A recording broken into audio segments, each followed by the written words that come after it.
പറയാം സാർ. പക്ഷേ അതിനു മുന്നേ എനിക്കറിയണം എങ്ങനെ ഹിമ ഈ കേസിൽ പെട്ടു എന്ന്. അത് അന്ന് മീര മിസ്സിംഗ് ആവുന്നതിന് മുൻപ് അവസാനമായി സംസാരിച്ചത് മീരയോടാണ്. പിന്നെ മീരയ്ക്കും ഹിമയ്ക്കും ഇടയിലുള്ള പ്രോബ്ലംസ്, അതുപോലെ തന്നെ തൻ്റെ രക്തം പുരണ്ട താലിയും ഒപ്പിട്ട ഡൈവേഴ്സ് പേപ്പർ, ഇതൊക്കെ മീരയുടെ മുറി പരിശോധിച്ചപ്പോൾ കിട്ടി. സാഹചര്യ തെളിവുകൾ അനുസരിച്ച് അവളെ കസ്റ്റഡിയിലെടുത്തു. ആദ്യ ചോദ്യം ചെയ്യലിൽ തന്നെ അവൾ കുറ്റം ഏറ്റെടുക്കുകയും ചെയ്തു. ഡൈവേഴ്സ് പേപ്പറിൽ താൻ ഒപ്പിടാൻ വിസമ്മതിക്കുകയും അതിനെ ചൊല്ലി വഴക്ക് തന്റെ കൊലപാതകത്തിൽ കലാശിക്കുകയുമായിരുന്നു എന്ന് അവൾ പറഞ്ഞത് ഐസക് പറഞ്ഞു നിർത്തി. അപ്പോൾ എൻ്റെ ഡെഡ് ബോഡി? ഞാൻ സംശയരൂപത്തിൽ ഐസക്കിനെ നോക്കി. തൻ്റെ ഡെഡ് ബോഡി കൊക്കയിൽ എറിഞ്ഞെന്നും കൊല ചെയ്യാൻ ഉപയോഗിച്ച കടാരയും അവിടെ ഉപേക്ഷിച്ചു എന്നുമാണ് അവൾ മൊഴി തന്നത്. അതിൽ പ്രകാരം ഞങ്ങൾ തിരിച്ചു നടത്തി. എങ്കിലും നിരാശയായിരുന്നു ഫലം.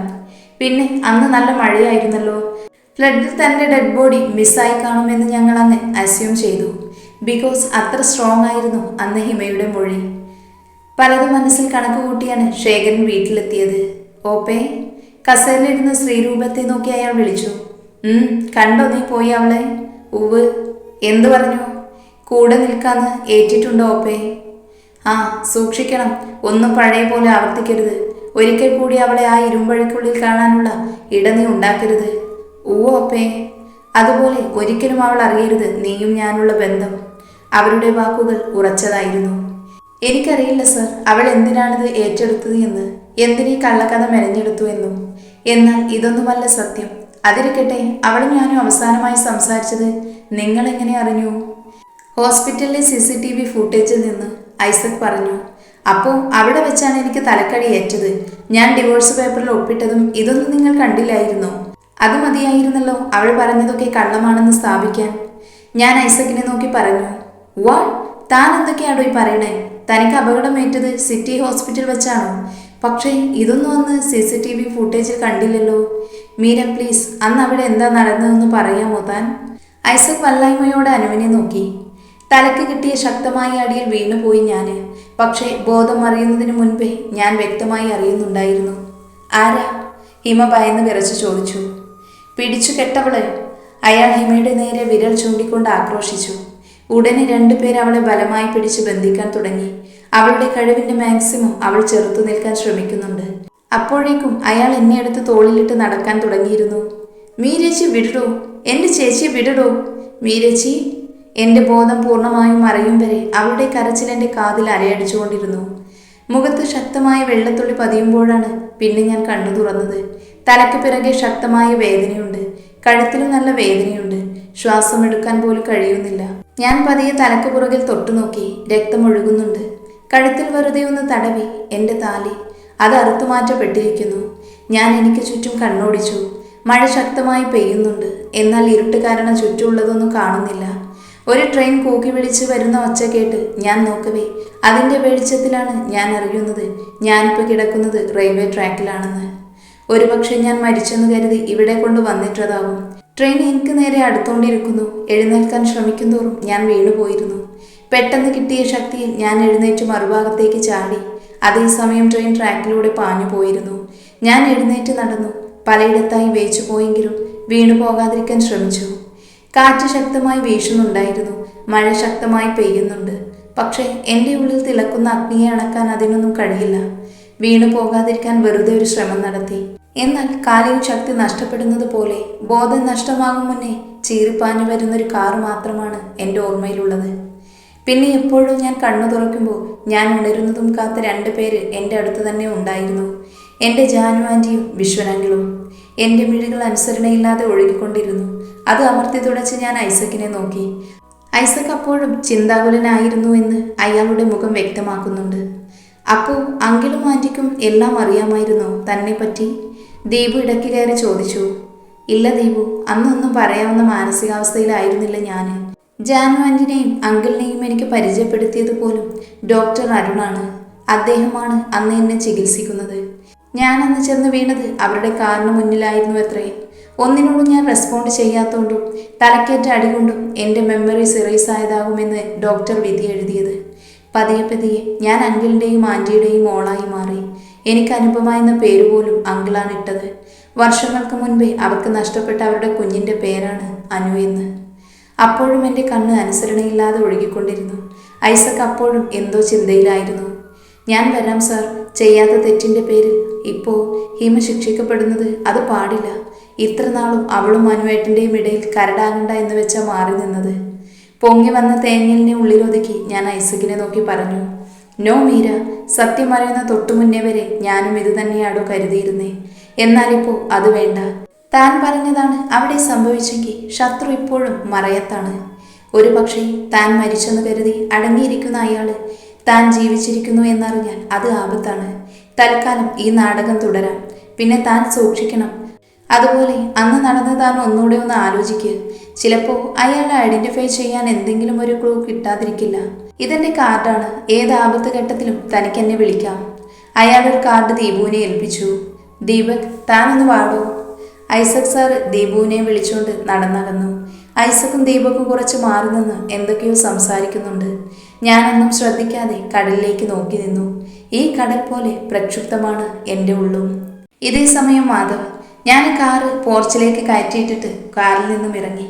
അകത്തോട്ട് കയറിയപ്പോൾ വല്ല വിറവിൻ്റെ മണം വരുന്നുണ്ട്. അപ്പോൾ ശാരദക്കുട്ടി അടുക്കളയിലാണല്ലോ. എന്തിനാ എൻ്റെ ശാരദ കൊച്ചെ ഇങ്ങനെ അടുക്കളയിൽ കയറി കഷ്ടപ്പെടണേ? വയ്യ എന്നുള്ള വല്ല ചിന്തയുണ്ടോ?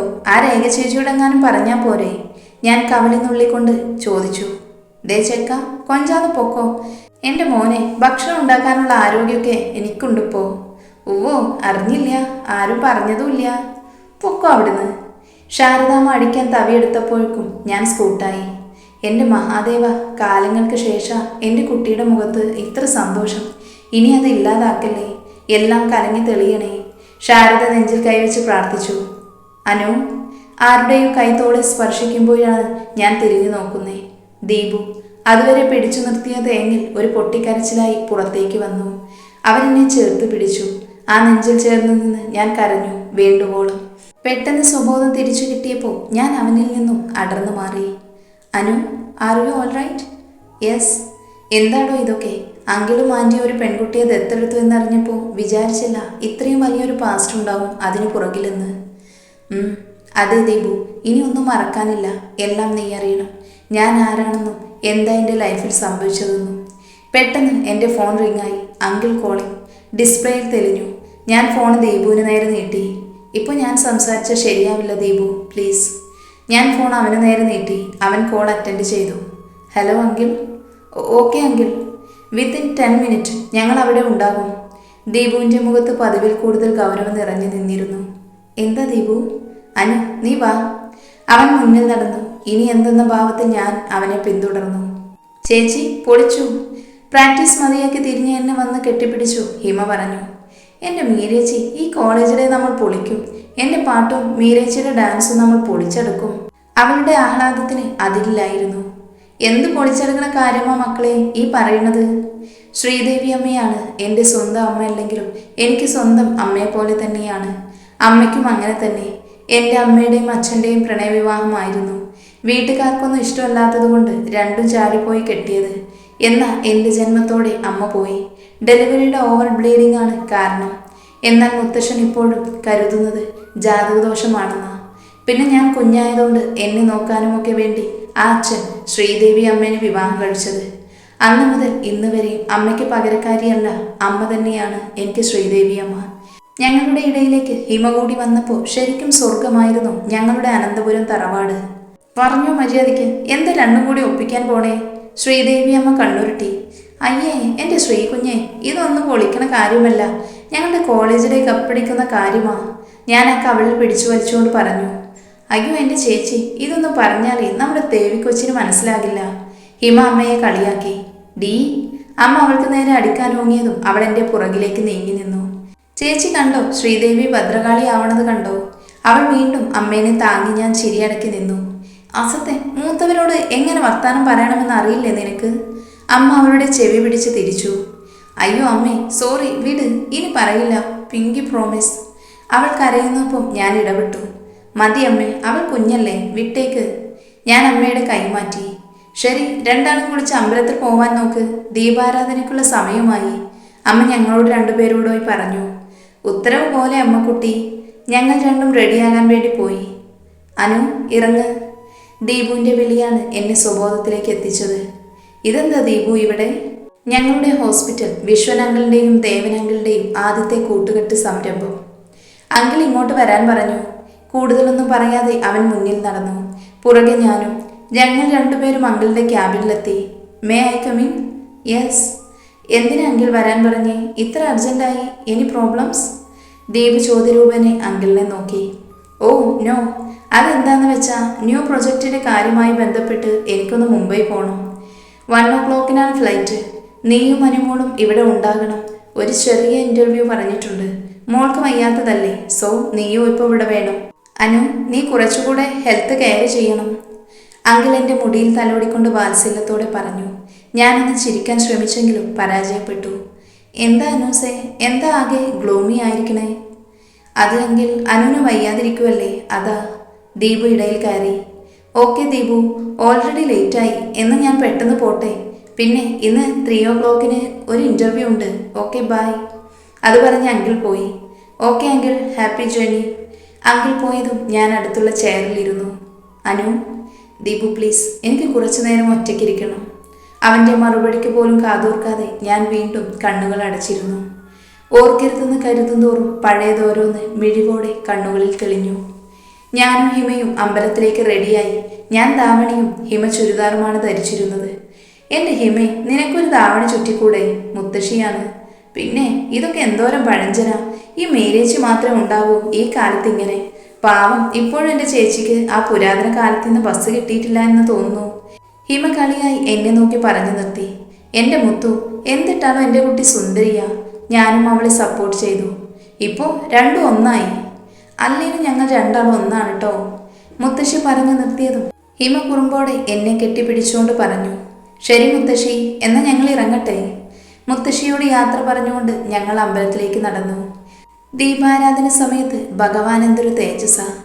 മഹാദേവനെ നോക്കി എത്ര നേരം അങ്ങനെ നിന്നു എന്നറിയില്ല. ഇലച്ചീന്തിൽ തിരുമേനി തന്ന പ്രസാദം വാങ്ങി തിരിയവേ ആരോ ഒരാളുമായി ഞാൻ കൂട്ടിയിടിച്ചു. നിലത്ത് വീണ പ്രസാദവും എടുത്ത് എണീക്കവേ ഞാൻ കാണുന്നത് കലിതുള്ളി നിൽക്കുന്ന അയാളെയാണ്. നിന്റെ കണ്ണ് ഏത് ആകാശത്താടി ഫിറ്റ് ചെയ്തേക്കുന്നേ? അയാൾ കലിതുള്ളി കൊണ്ട് എൻ്റെ കൈ പിടിച്ച് തിരിച്ചു. വേദന കൊണ്ട് കണ്ണ് നിറഞ്ഞുപോയി. എന്നാൽ പേടി കാരണം വാക്കുകൾ തൊണ്ടക്കുഴിയിൽ തന്നെ തങ്ങി നിന്നു. മാഡം, പ്യൂൺ നാരായണൻ വന്ന് വിളിക്കുമ്പോഴാണ് ഞാൻ കണ്ണുകൾ തുറന്നത്. ഇൻ്റർവ്യൂവിനുള്ള ആൾ വന്നിട്ടുണ്ട്, വരാൻ പറയട്ടെ? വരാൻ പറയൂ നാരായണേട്ടാ. ദീപക് അങ്ങോട്ട് കയറി വന്നുകൊണ്ട് പറഞ്ഞു. ശരി സർ. അയാൾ ഡോറടിച്ചുകൊണ്ട് പോയി. അനു, എന്ന് നമുക്ക് അങ്ങോട്ടിരിക്കാം. പുതിയ കാർഡിയാക് സർജന് വേണ്ടിയുള്ള ഇൻ്റർവ്യൂ ആണ്. ആകെ ഒരാളേ ഉള്ളൂ, അതും അച്ഛൻ്റെ റെക്കമെൻഡേഷൻ ഉണ്ട്. പിന്നെ ഈ ഇൻ്റർവ്യൂ ഒരു ഫോർമാലിറ്റി മാത്രം. ദീപു എന്തൊക്കെയോ പറയുന്നുണ്ട്, പക്ഷേ എനിക്കൊന്നിനും ശ്രദ്ധ പുലർത്താൻ കഴിയുന്നില്ല. May I? ഡോറ് തുറന്നു വന്ന ആളെ കണ്ട് ഞാനാകെ ഞെട്ടി. ഞാൻ പോലും അറിയാതെ എഴുന്നേറ്റ് നിന്ന് പോയി. മനുവേട്ടൻ? എൻ്റെ ചുണ്ടുകൾ മെല്ലെ മന്ത്രിച്ചു.